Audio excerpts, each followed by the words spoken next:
Let's fight. A very good evening to each and every one of you. Wherever you're joining us from this evening, welcome, welcome, welcome. Yep. Great to see so many of you on the live tonight. Brothers and sisters, we are happy and we're delighted that you guys could join us this evening. We are nothing short of thankful, folks. I know this is the period we're heading into, the Thanksgiving season, so we're a little early. We're thankful for all of you. We are thankful for each and every one of you joining the broadcast tonight, folks. We are most grateful. So welcome, folks. Share the live, smash that emoji button, folks. We got a snapshot of the last 48 hours for you, and we are happy. Shelly and Wayan and Philip Toussaint and all the others, Jefferson and Victor, Bernard. Good to see you. And then I see a name here too that says, it just says scientist. We're happy. We're going to take what we could get, folks. 50 seconds in, we are happy that you guys are joining us in your numbers. We're watching the comments there, folks. Trust that you guys have had a good weekend. Bernadette and Quasi, good to see you. Abida, good to have you. Donna Miller and all the other beautiful folks joining us tonight. Share the live for us. Why don't you? Smash that emoji button as well, folks. Believe it or not, it's the 18th day of November. It's Modi time, folks. The Prime Minister of India is coming, the world's largest democracy, a powerhouse of a country. He'll be visiting from tomorrow right up until they tell us the 21st, where he addresses the National Assembly. Pretty Milicia, Gwyneth Jones. Did you know that? Vanilla Garnett, Keith, good to have you there, Keith Sam and Gisela Roman and all the other folks who joined. Yep. We welcome each and every one of you folks in the ring. Yep. Tyson. Over the weekend, you all saw that fight? Does everybody want to go in the ring, folks? Does everybody want to go in the ring? The Working People's Alliance was in the ring today. The Working People's Alliance had a very substantive press conference at 11 a.m. today. I'm tempted to say 11 a.m. this morning, but I wouldn't say that, folks. I would not say that. Take a look some of what they spoke about on the referendum. You know, the Attorney General recently spoke on the referendum. He said, not at all. And then Jagdo came on and said, well, he don't talk for we. He don't talk for us. The WPA spoke for itself today. Take a look, take a listen. It's your opener, folks. Referendum on oil contract. WPA notes the confusion in the PPP's camp on the proposed referendum on the 2016 oil contract. The Vice President's distancing of the government from the Attorney General's stance on the subject while repeating the latter's rhetoric could not be more revealing of a government that speaks from both sides of its mouth. Both Jagdeo and Nandalal cast doubts on the proposed referendum on the grounds that a yes vote will not be binding on GCOM. While that contention is true, an affirmative referendum vote would be a potent bipartisan national tool in the hands of a government as it engages Exxon. To cite Exxon's potential inflexibility face of a formal national demand as the reason for rejecting the referendum is akin to throwing in the towel before the game starts. WPA therefore reiterates its support for the proposed referendum as part of a package of referenda, which must include the issues of legal structure, the cash transfer, and power sharing/shared governance. WPA has hitherto avoided the public debate on the oil contract, partly because we were not part of the decision-making in the and partly because we feel that the renegotiation of the contract should not be discussed in isolation from the distribution of the proceeds that come from it. However, we do not believe it hurts to have the country engage in a mass discussion of the subject via a form of direct democracy. WPA holds the view that substantive democracy should mean that all those who are affected by national decisions should participate in the decision making. Yep. Welcome back, folks. Yep, the man himself, Dr. David Hines, talking about the need for a referendum, and he said we're not only going to do a referendum in isolation. I love it. Dr. David Hines, we got to do a couple other things too while we're doing the referendum. Them boys frightened us, Frightened. Referendum. It's Modi time, folks, for the next few days. You can hear a lot. Some of it you can doubt. You can see a lot. You can doubt some of that too. Modi time, the Prime Minister of India is coming, folks. That's some of what's on the fight card tonight. Yep. And Irfan Ali. You know you gotta get beside yourself. It's not one to catch on to banter. It's not one put on Michael Jackson costume and so on. Come out. Ooh! Now's the time, Irfan. Come in. Right? Screw your bulb and do your thing. Come on, Irfan. Now's the time. Showcase all that's Guyana. Modi's coming this week, folks. He's coming this week. We talk a little about that. Irfan and his government doing the most. And you'll hear shortly what the leader of the opposition, leader of the People's National Congress Reform, had to say about Irfan over the weekend. Brutus is in the news. I fed up. I give up now. Brutus is in. I give up. Yep. And then a young man tells us that ghetto youths. What about ghetto youths? What about ghetto youths? Gotta be so careful these days. What about ghetto youths? Yep. He tells us ghetto youths can be scholars as well. We can take a look at that. We'll take a look at that. Ghetto youths can be scholars too. But before we get there, leader of the opposition, Mr. Norton, leader of the PNCR, was in Calcutta, not the India Calcutta, the one in the Upper East Coast, Region 5. He was in Calcutta over the weekend, folks. And as I said, he had a couple of things in his chest. He had to get off. See this issue about this cash grant? You see this issue about this cash grant? Instantaneous, then 5 months, 200,000, then 100,000. It's about 15,000 right now.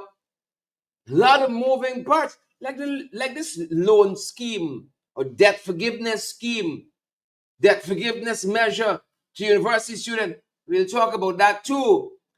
But folks, take a listen to some of what the leader of the opposition said over the weekend at Calcutta. Irfan, cash grant. Take a look. Leader of the People's National Congress Reform, Aubrey Norton, told a public meeting at Calcutta, Mahaicony on Saturday that while Guyana is touted as having the fastest growing economy, it's also a country of blackouts. He described Vice President Bharat Jagdeo as a perpetual liar. This is a man who tries to tell the world that we have no power to the system between 2015 and 2020. Liar, the liar. We have power in many areas. In fact, electricity stabilized on the earth. And the 43 megawatts that they were boasting about was purchased by the APNU. They only receive it in government. He said that the blackouts are the result of a government refusing to acknowledge the advice that was given to increase the generating capacity by nearly 20 megawatts each year. They are not there to govern this country and ensure the people of Guyana benefit. They are there for corruption. I saw him trying to defend the corruption. He spoke about the use of biometrics when the elections come around. Always saying, digitalize everything, ensure you have the database. And on election day, you're going to have a little machine like this in your hand. Yes. And when people put their tongue, if they will have voted already, they will be rejected. On the national scale, Norton said that daily the incompetence of the government is revealed. He said that the government has the money to undertake infrastructure. Industry should be done. But it is said that because of their incompetence, they can be doing those same streets again. Because they are choosing their friends, their families, and their favorites as contractors. We do not believe that this nonsense the government is doing with a little cash here, a little cash there, can take people out of poverty. But we can take the resources from oil and gas. and distribute it in a way that our people can benefit and it impact their lives. We say to you, monthly, we will transfer at least $100,000 to every Guyanese 18 years and above. He promised a structured approach to the transfer of resources to the people. We will end this nonsense with Jackie and company walking around with a bag of money and give it to who they want, and who they don't want, they don't give. You cannot run a country like that. Cash handouts can't take people out of poverty, he said. And he sees the proposed distribution of cash grants to Guyanese living overseas as a clear plot to rig the next election.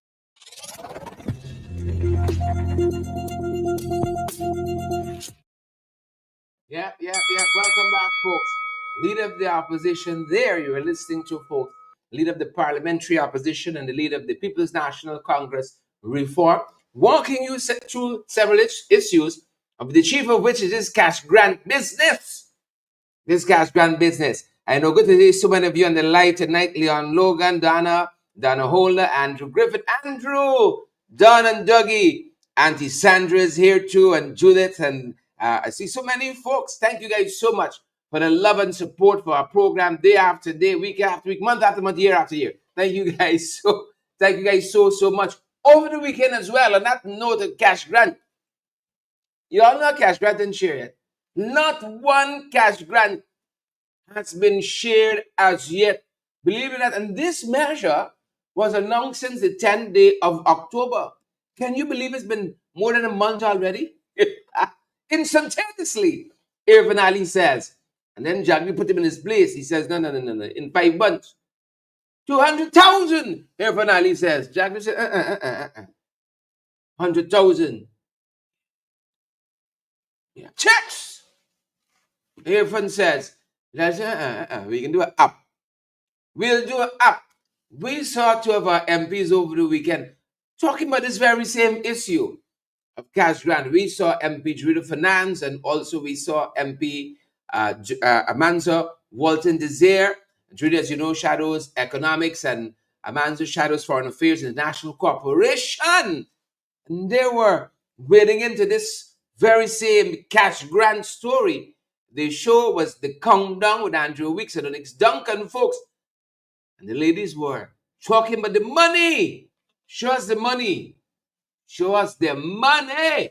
I'm waiting to hear a very clearly put together and outlined distribution mechanism when it comes to the cash grant. The PPP has been gifted with the ability to come to the public and to try their best to convince you that they have allocated, and let me just give an example right now. Prior, we've had this on the first cash grant. Let's get that out of the way. We've had cash grant distribution before under the PPP administration. We've had money. We had flood relief money. We've had situations in which the Prime Minister came to the House and said that he wanted $10 billion and to do hampers and so for persons. When I questioned him and I asked him, are you distributing how many hampers per family and all of that? How many hampers per household? Because that's one of the things that they like to see per household. Go with some outrageous numbers, and you will see that they actually budget, the PPP actually budget, give a count of 1 million people in the country. That's how they budget. And one of the things you must know is that they never come back and say that they have additional money left over. So they always spend all the money that they allocate to these distributions, and they're allocating monies for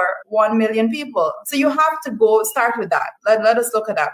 That's why they're still hiding the census data at this point in time, because you're going to be begging the question as to where all these monies go. When it comes to this $100,000 cash grant, I can tell you, no joke, some people spend this money before the distribution mechanism even complete. People just hear the cash grant money coming and the $100,000 done spend. It borrow, it budget, it done spend out. And this is because Persons are desperately in need of money. People out there are suffering, they're starving. Persons have bills back up, and people are so glad to have these money. So if you were to see if this money was being distributed at the banks tomorrow or at Western Union or whatever, you would see line going around corners and streets in the news with people because they are desperately in need of these money. This is not something that the administration should be proud of. The cash grant distribution should not be something that is one-off. A cash grant distribution has to be something that's calculated, something that's put in place that it has a more longevity effect. But the people right about now, they're coming with it. And they started with household. It was changed. And they said for adults now and all of that after some pressure came down from the public. But one of the things we must know that this is just a basic cheap piecemeal to the Guyanese population. It doesn't go any further than that. That's how I see it. Some cheap piecemeal given right about now because they know they're failing so drastically in the economy. That's why it's coming. The PPP has mastered the art of creating a problem and then riding in as the saviors. This is exactly what they've done with this cash grant. They have managed the economy so poorly that Guyanese are food insecure, living far below their means. And this is where we continue to say that the traditional metrics for measuring the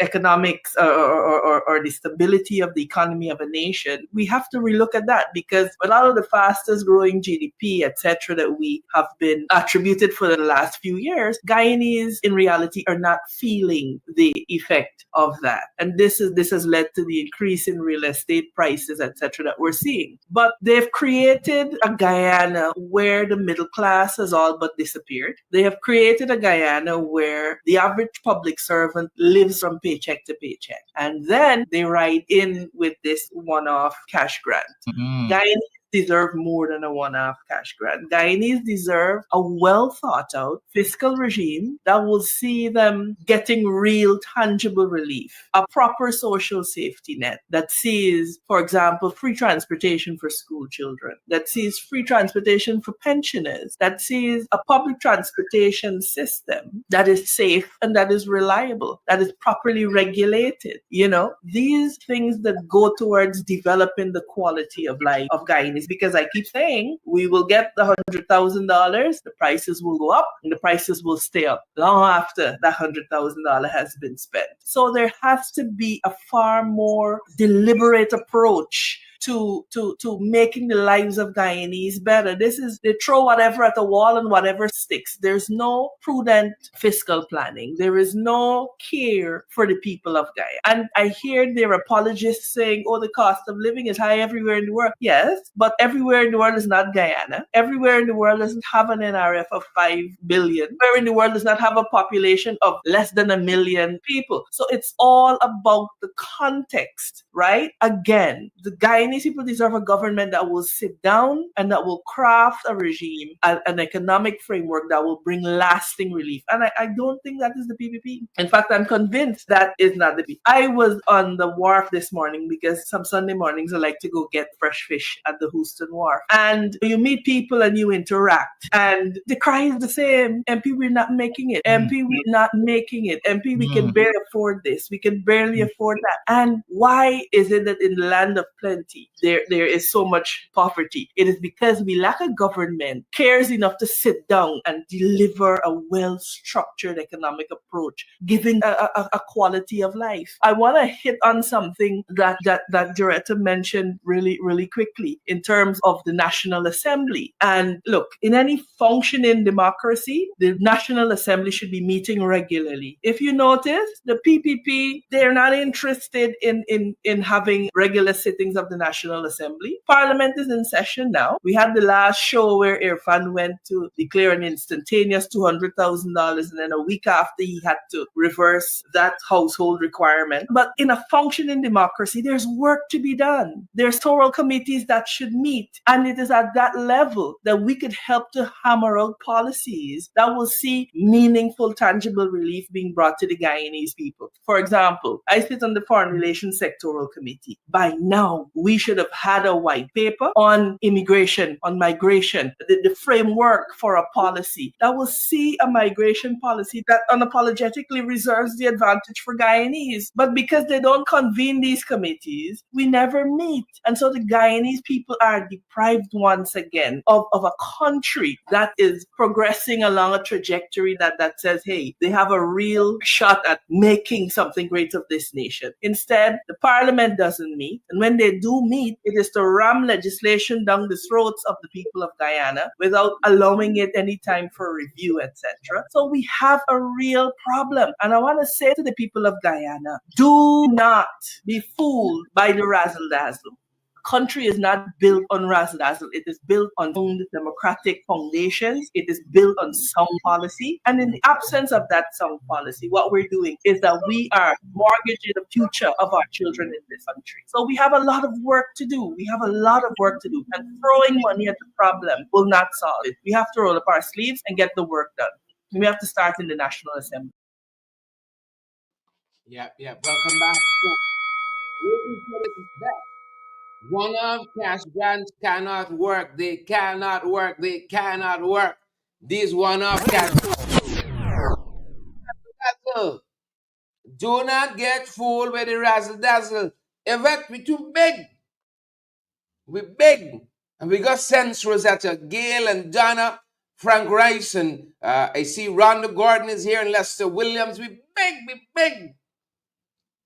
And we got Sense. I know Moody big as well. Big. Head of the world's largest democracy, over 1 billion people live in India. The Prime Minister comes tomorrow. It's Modi time, folks. It's Modi time. I know Modi big. Sense. Modi don't bother with the razzle dazzle. You can see all kind of, you can see lock and chat tomorrow, Modi, like you never seen before. Lock and chat. Don't get distracted with the razzle dazzle, folks. The Indian Prime Minister is coming tomorrow, and he is going to be visiting for 3 days. Yep, starting tomorrow. And this is the invitation. He just pick up and say, come in, because everything bright and beautiful there. He was invited. I guess by them boys went by he wants to reciprocate. He wants to reciprocate. And they tell us the discussions are going to be focused on several things. Several things. You want to know what? You really want to know? You really want to know? All right. They're going to be talking about some military cooperation. They're going to be talking about some climate change, agro-processing, technology, and support for small and medium enterprises. And they're also going to be reflecting on the growing bilateral ties. Yep, those are just some of the things that are going to be up for discussion during this 3-day visit. And in addition to that, Prime Minister Modi will also be chairing, they tell us, the second India-Caricom Summit. Right, and this will also, and will also address rather the National Assembly, as I said, on his final day of tour. This is on the 21st. He's going to be addressing the National Assembly. That's what they tell us. Let's see how it goes. The opposition may or may not go. We're bringing everything if we go in. You hear that? Barath, Irfan, we're bringing everything. Everything. Yeah. Mr. Modi will also be visiting. Prime Minister, His Excellency Narendra Modi, will also be visiting several key cultural landmarks, they tell us, is underscoring the historical and cultural bonds between the two nations. And of course, you all know these bonds have been established since 1966. It's a long time now. We're in partnership with our Indian brothers and sisters.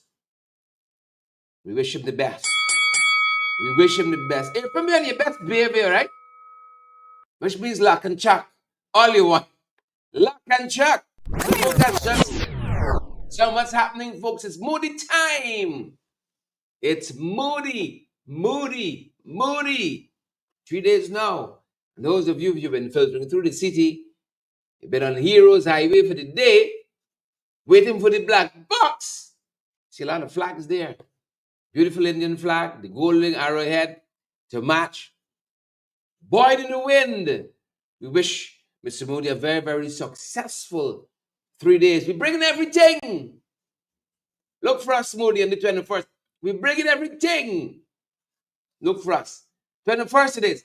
As I said to you, beautiful folks, the WPA Working People's Alliance, beautiful party, had its press conference today. Part of what came up, PM Modi, your funds 5:30 meeting. Yeah. Even had 5:30 meeting last week this time. Yes. PM, you had a 5:30 meeting. PMC don't get to put a better 5:30 for nobody. 5:30 meeting. He wasn't doing yoga. No, he was busing down. WPA spoke to this. He said, not impressed. Not impressed. But Modi said, not impressed. Dr. David Hines, the Working People's Alliance, not impressed. At 5:30 a.m. meeting. WPA believes that the recent spectacle of the president presiding over an early morning meeting in which he publicly shamed ministers, permanent secretaries, contractors, and engineers, ostensibly for tardiness in meeting deadlines for contract, is a clear sign that things have fallen apart. The meeting, which was akin to a public trial of enemies of the state, was not an exercise of good governance, as the PPP would have us believe. Rather, it exposes a government caught in the logic of its own corrupt and sinister procurement practices. WPA said that this was an obviously staged and orchestrated spectacle to make the president appear as a hands-on manager. Nothing could be further from the truth. WPA warns Guyanese not to be fooled by the president's antics or to view the meeting as the proverbial reading of the Riot Act. The only Riot Act read by the president was on his own government's inability to effectively govern a modern state. That a head of state has to resort to a comical spectacle to address government shortcomings suggests a serious rot in the PPP and the government that is beyond repair. Corrupt and underhand procurement practices can only lead to corrupt outcomes. The president's attempt to separate himself and his government from the rot in and of the system misses the mark by a long way. The attempt to make contractors the scapegoats for government's corruption must not be allowed to fly. If indeed the contractors are guilty of tardiness and shoddy work, they are merely a reflection of a shoddy, tardy, and unfit government and governance culture. At 5:30. Yep. That was the co-leader of the Working People's Alliance, and on the very same subject matter of the 5:30 meeting, Mr. Modi, we heard the Shadow Minister for International Cooperation and Foreign Relations, Foreign Affairs International Cooperation, and also Director of Finance, Amanzo Walton, this year respectively. Director, of course, as I said, shadows the finance ministry, finance portfolio, speak to this very, very issue of this 5:30 meeting, folks. So the fallout continues. Lyndon, Eva Spurley, Jemo and Sharon, the fallout of the 5:30 meeting, folks. It continues. Listen to what the MPs had to say. 5:30 meeting. There's a lot being said as to where we are and where we should be going. But when you check the reality on the ground, I always say that it's far from what we expect. Far from what the headlines are saying. You go there and you hear the ministers of government and so forth portray a lovely picture as this is what you should be seeing around the country, and they paint a lovely image for you. But then when the president has to call them in at 5:30 a.m. to parade them to us as being incompetent, then we understand that it's not just us. They are incompetent. If the president is showing that they're incompetent, who are we to say otherwise? He know them best. He deal with them in cabinet and everything. So Just segueing off of what Doretta just spoke about, this issue of parading contractors at 5:30 in the morning, I called it a show, and I stick by that because note that we know that the larger contractors were not called. These were the smaller contractors that were called. We note as well that it really is disturbing to me as somebody who has managed and understands management that what we saw there could be construed as management. It was an admission of failure. It was an admission of incompetence. And I think it was intended to be showmanship, and to sort of signal to the population that, well, yes, we are behind them. But the problems are far deeper. The problems relate back to the lack of capacity for execution that we've been talking about for the last 4 years. It harkens back to the level of inefficiency, which is at 41%. So for every dollar we spend, we lose 41 cents. So it's far deeper than that. Now, am I saying that they're not errant contractors? Of course they are. But the ones that are errant in the hundreds of millions of dollars were not there being shouted down on. Thank you, Manzo. So, it was a sham, and really and truly, we have to, if we're serious about executing projects properly in this country, we have to augment capacity, which means we have to invest in our human capital, and we have to invest in cutting down the inefficiencies. So, I'm telling you, we remember there was an incident when he was at some road telling the people, I want this road finished by September.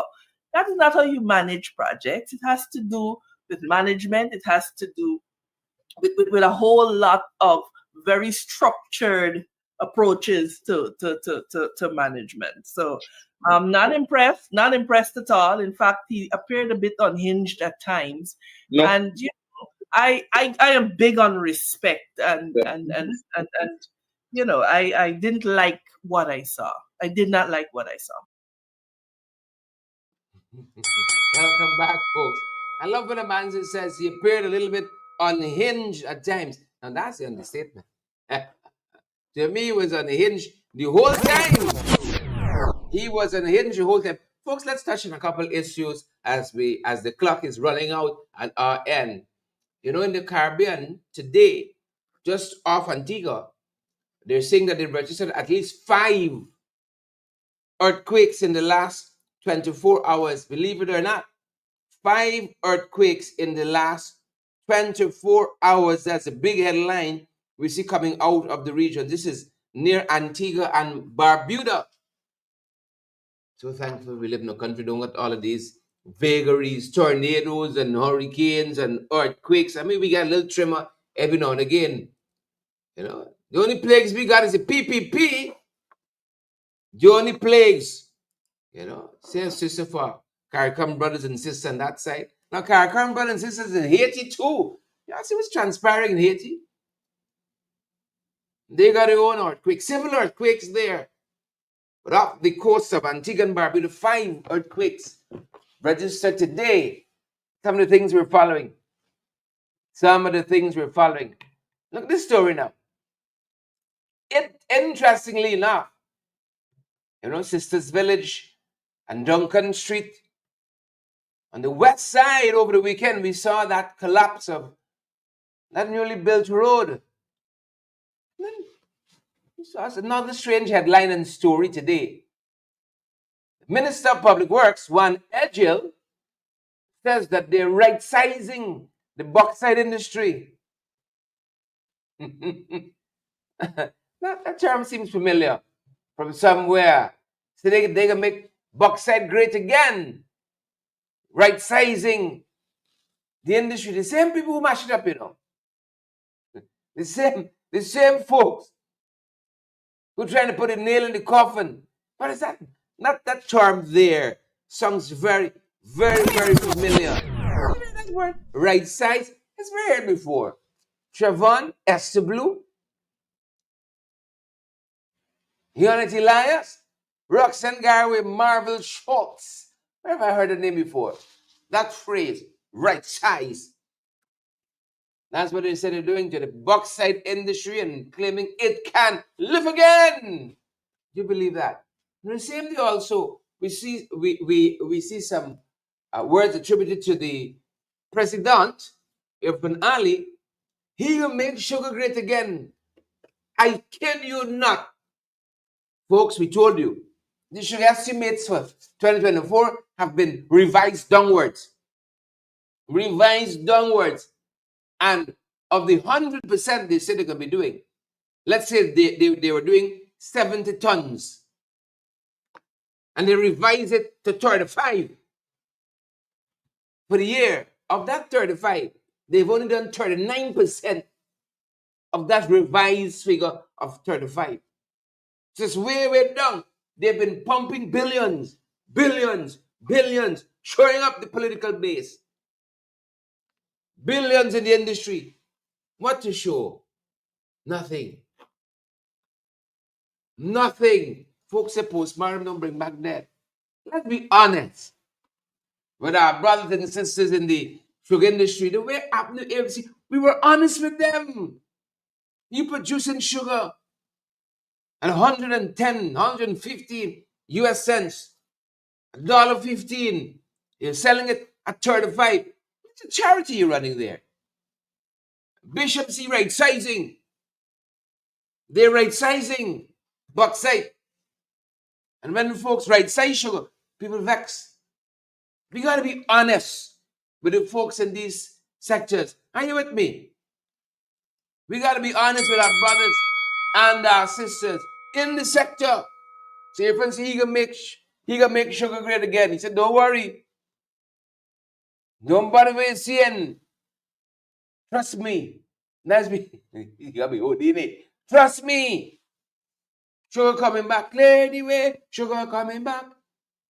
That's what he said. It's coming back, folks. It's coming back. Student loans. UG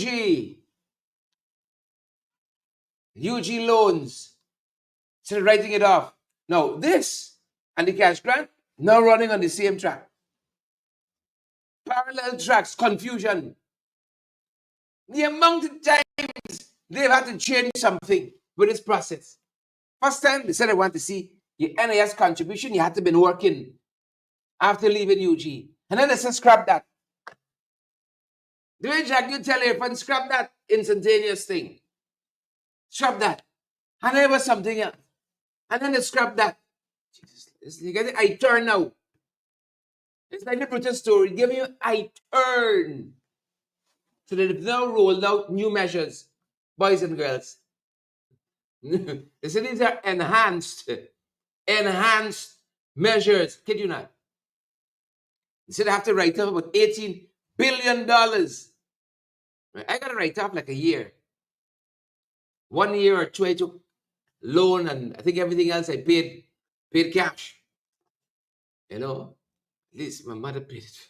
It was a long time ago. Enhanced accessibility measures, enhanced, right? Enhanced accessibility measures. You can be able to submit your application for the loan write-off online. It's enhanced, folks. The Tesla is an enhanced car, right? The ugly van that Elon Musk built with all of that fancy technological features, that's enhanced. For example, application online, it's not enhanced because it's for a good purpose. Listen to this other enhanced accessibility measure. You can be able to use drop boxes at the regional offices. Didn't see that one coming. Enhanced. And then they said, finally, this was announced today. You'll be able, finally, listen to this one. you will be able, drum roll, drum roll, drum roll, you'll be able to use the post office too. Enhance, folks, actually type this stuff up here. I can see them pondering. You remember there was a photograph with Ashley Singh. You had Rubber Stamp. What's the fella name again? Rubber Stamp guy, man, from the army. Rubber Stamp, Rubber Stamp. God, he just so little, you forget him. And you had Jack Leo. They said they were planning for the country's future. The three of them at State House. I can imagine the three of them lit at nights. What shall we do? This loan situation here. UG. I can see Mark Phillips jump in there. Online submission. You know, he's a technology man. He's a technology man. Online. Right. Ashley, look at the Dropbox fellow. So we gotta get Jaggi the postal option. Yeah, these are all enhanced features. You can now use to drop in the application form to have your loan write off. All $18 billion of it. That's what they're telling us. Look at this. Yeah. Never. There's somebody hustling to use the postal option. We got to slow down on the roads. We got to slow down on the roads and arrive alive. Just over the weekend, in the country, we got about 17 people. We lost about 3. So you know 6 of us. You know what I mean? Go with the math. There's a couple of we left. Couple of us. Y'all take your time on that, man. Slow down. Brothers and sisters, let me arrive alive. Please and thank you. Let us arrive alive. As we continue to wrap up, look what you're following. Calvin Brutus, Assistant Commissioner of Police. Some folks say deputy, I want to follow it with Paul Slow and Hilton Conway.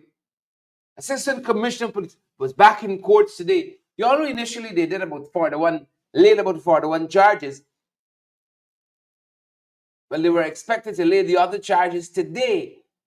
Now, those persons who study these legal matters in depth, I only got an LLB. I didn't for that. Only got an LLB. Said they ain't gonna prosecute 241 cases, 241 charges rather. They ain't gonna. This just show. This just show Pony Karimbash. This just show Pony Irfan, Lack and Chuck Irfan, and Big Head. They just show. They say, watch to see what comes next. That's the interesting part. So we're alerting you guys. Assistant Commissioner of Police Calvin Brutus was back in court today. Bail was set for these charges now at over $10 million. He got it. Somebody says go the expensive place on Main Street and drink out in the night. $10 million. 10 million from 800 and something $million. It's like he putting up for safekeeping at the police credit union. $10 million. You're embarrassing the man set the bail so low. Bail should at least charge to $40 million. Embarrassing this man out there. $10 million. Must make the man weep. I'm looking 10. 250 charges, God damn it. And it better reflect that. But hear him arguing with his lawyers and so on. So that also happened today. Folks say all them charges can drop. He dropped the cases against them. They dropped the cases against him. Friends, family, favorites, all is well with the world. They said, look for it. That's what the pundits are saying. That's coming. All this is show pony business. All this is luck and chuck business. So we're watching for it too. We're going to be looking for it as well. That's when the Guyana police force.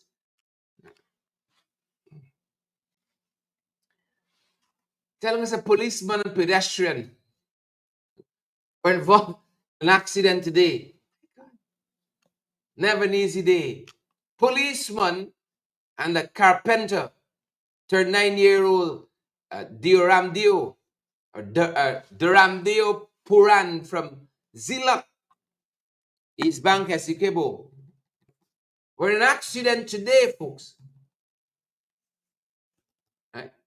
They said the police constable crashed his motorcycle on the Lenora Public Road.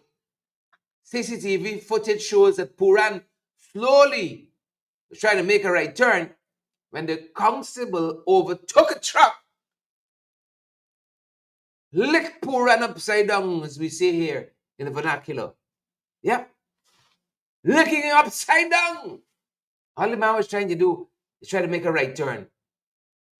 So this caused Puran to flip multiple times before landing on the road, and he's now unable to work due to head and body injuries. Lucky to be alive. Our thoughts and prayers with him. He's the sole breadwinner. Police constable got to come up now. Step up now. We got to slow down out there. Slow down out there. I'm being told it's not today. This happened on November 9th. Dharamdeo Puran, we wish him a speedy recovery. You see, when you get flipped upside down several times, you land on your foot and you still walking. Buddy, you better go on the straight and narrow, sir. Buddy, the folks tell me in the diaspora, they got to explain to the spouses who are not Guyanese what these terms mean. Buddy, you better go on the straight and narrow, Dharamdeo Puran. Straight, like an arrow, so.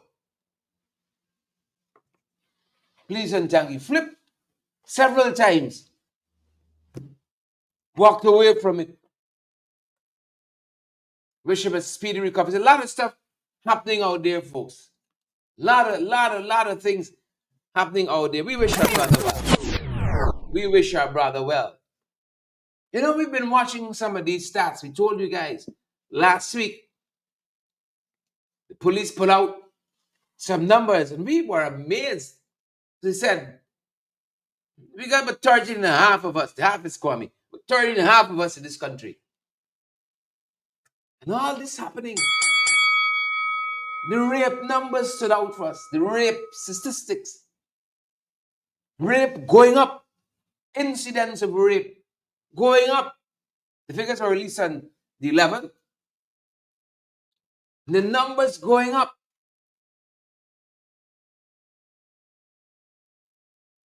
You had 180 incidents of rape.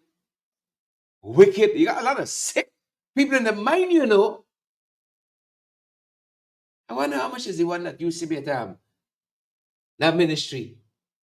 You remember the one? Remember his specialty?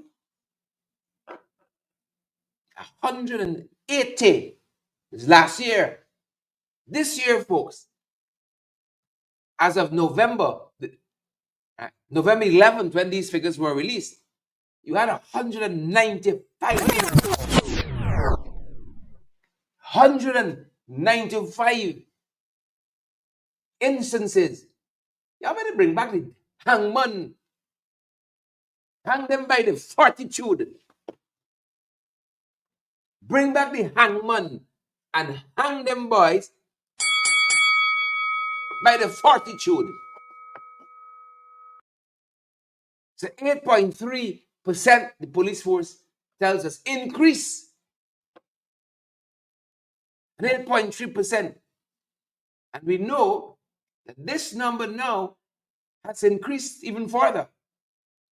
Because reports coming out of Linden, sadly, tells us that a 42-year-old housewife in Amelia's ward, Linden, was raped early Monday morning.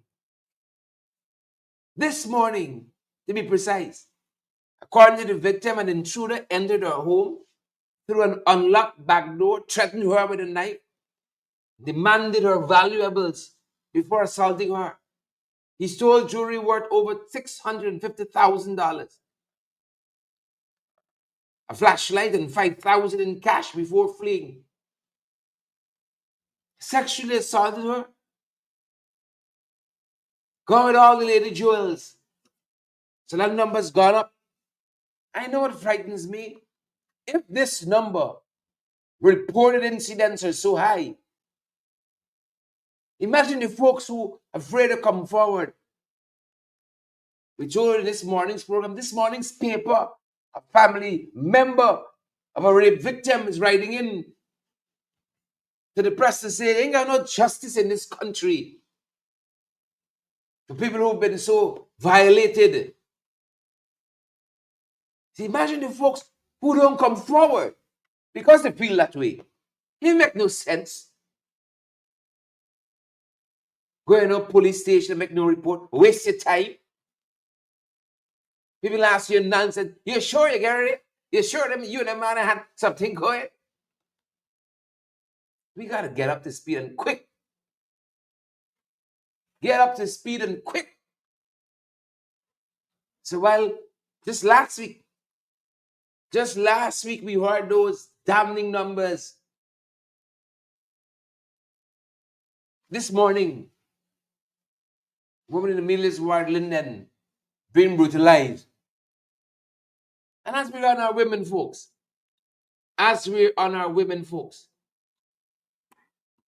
the Wapishan women calling on the government for action because the lands being raped, the lands there, the mining area, Murudi Mountain. This is the Wapishan. Is it YZ? I hope I'm calling it right. Please forgive me if I'm not. The Wapishan YZ Women Movement. They're calling for an immediate suspension to mining in the Murudi area, southern Guyana, citing environmental destruction, cultural violation, social instability. The folks have even gone on to say they're being robbed. Bandits maraud with impunity. And also, this women's group saying that mining is being conducted in Murudi without free, prior, and informed consent of the Wapishan people, and it's damaging their sacred rights, polluting their waterways with mercury, and endangering their communities. Why is the government stepping in? You know why? Some of them themselves got claims mining there. Some of them themselves have claims mining there. You know, our thoughts with those women. Thoughts with the community, period. Period. Thoughts are with them. Thoughts are with them. As we wrap up, folks, ghetto youths can be scholars as well. We want to say congrats to all our University of Guyana students who graduated over the last week, and some of them are still in the throes of that IDC and the entire University of Guyana community. Congrats to everybody. If you survive another year, you've gone on another year higher, University of Guyana, from first to second to third to fourth. You know, you got on to a different program. Congrats to you. Keep moving. And we saw the photographs of Marcel Passad. You see, we got a lot of stereotypes in this country now. Marcel said proud to come out to the ghetto. Ghetto youths can be scholars too. They can be scholars too. Coming out of Tiger Bay, Georgetown. Right? He's now a senior officer in the Ministry of Local Government. And he's been highlighting the power of resilience. It's never way to start this life, you know. That's why I like the good book. It's a man's life ain't determined by its beginnings. You watching right here, hey, you from Tiger Bay, you can't go nowhere. You from some fire, you can't get higher. You better watch the nonsense. He said he was raised in poverty-stricken, the poverty-stricken community, high crime rates, and he credits his parents, of course. You got somebody you kind of batting for you. Sky's the limits. Ghetto youths can be scholars too. We got to create the enabling environment that those kids can tap into and thrive. Tap into and thrive. Some of them didn't have it to go to primary and secondary school. It's a cost. You live on the PPP 23, 27 years. They won't come and lecture you. Hold on the government. You see that? Come and lecture you. People can't earn by the sweat of the brow and the work of the hand because of all the impediments Jagabatical government put in place. But I don't want to overshadow this young man's accomplishment. I don't want to overshadow it. Marcel Passad, congrats. You don't even have to tell a fella like this. This guy is looking, he got so much drive. And I wish he keeps a hand in this community and help comrades to elevate. Help his comrades to elevate. That being said, so got some folks in Linden ain't even being paid. Ain't even being paid. You think this government easy? Not even being paid. Some of our brothers and sisters in Linden. And we can close on that note tonight. That is what the Region 10 regional chairman told us just last week. Could you imagine that? People say start the work, you can get paid. Start the work. 6 months later, hearing some foolishness with PSM and LRQ and VIP and RI. I'll set a packet.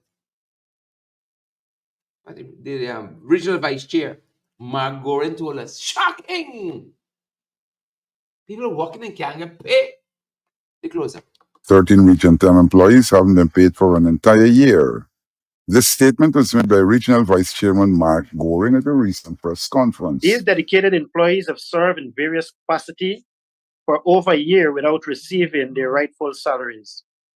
This negligence is unacceptable and raises serious concern about the ministry's commitment to supporting Region 10 public servants. This situation is made more frustrating by the recent actions of the PSM in swiftly transferring the former Assistant Regional Executive Officer in Linden, following a letter issued to her by the Regional Executive Officer, allegedly as a disciplinary action. The REO notably had no authority to issue such a letter, yet However, the ministry acted on this letter without informing the council, he said. Goring said that critical issues are unaddressed, but punitive measures are prioritized. this double standard where critical staffing issues go unaddressed, yet punitive measures are prioritized, signals an alarming disregard for the operational needs of Region 10.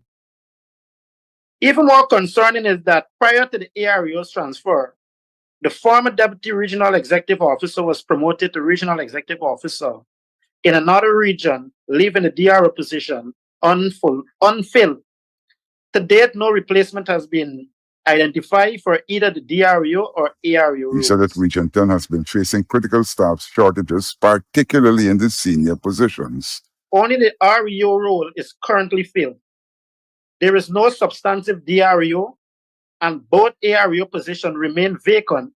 As a result, the Sub-Region 2 office in Kukwani has been without an AREO since 2022, creating a significant void in regional administration and essential support for that area. Goring said that the regional executive officer would have identified the need to have these vacancies filled.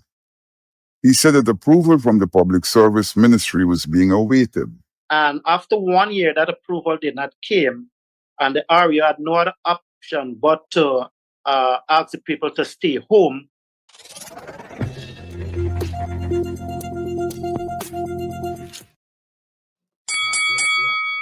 That's our time, folks. Different day.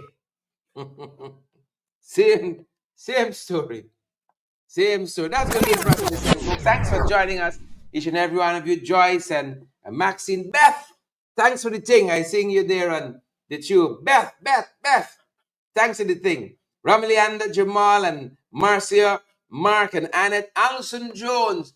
Great to see all of you. The hundreds of you. We had about 2,900 people with us on the live tonight and a Monday night. Thank you guys so much. Edward and Sandra, Leon, Nigel, and all the other folks. Edward, I see Upright Youth.